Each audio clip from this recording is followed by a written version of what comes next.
বাংলাদেশের প্লেয়ার বলে খেলা যাবে না পুল শট, সাকিবকে কটাক্ষ করে কথাটি বলেছিলেন ভারতের সাবেক ক্রিকেটার বীরেন্দর সেহবাগ। লজ্জা নিয়েই নাকি ছেড়ে দেওয়া উচিত টাইগার দলে নিজের জায়গাটা। ফর্মহীন সাকিবকে নিয়ে দুনিয়া জুড়ে শুরু হয় নানা সমালোচনা।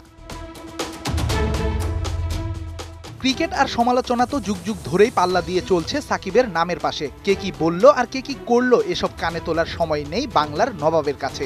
সমালোচনাকে পুল করে ডিপ মিড দিয়ে বারবার বাউন্ডারি ছাড়া করাটাই যেন তার প্রধান কাজ। ৩ ম্যাচে রান না পাওয়া সাকিব সেই কাজটাই করে দেখিয়েছেন সেন্ট ভিনসেন্টে নেদারল্যান্ডসের বিপক্ষে।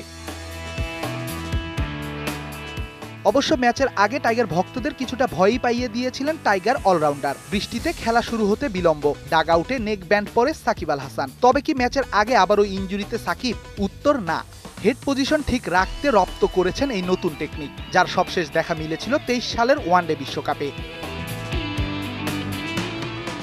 খেলায় সাকিব ঠিকই নেমেছেন নিজের ব্যাটিং পজিশনে। মাঠে এদিন মারমুখী ভঙ্গিতে ছিলেন এই অলরাউন্ডার। কাভার ড্রাইভ, কাট, পুল যেন শটের ভান্ডার নিয়েই এদিন হাজির হয়েছিলেন মিস্টার আল হাসান। ডাচদের বিপক্ষে ভিন্ন রূপে তুলে নিয়েছেন নিজের হাফ সেঞ্চুরিটাও।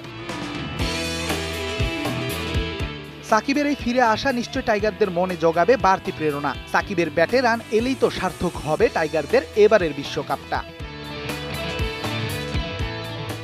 রেদওয়ান শাওন, ৭১।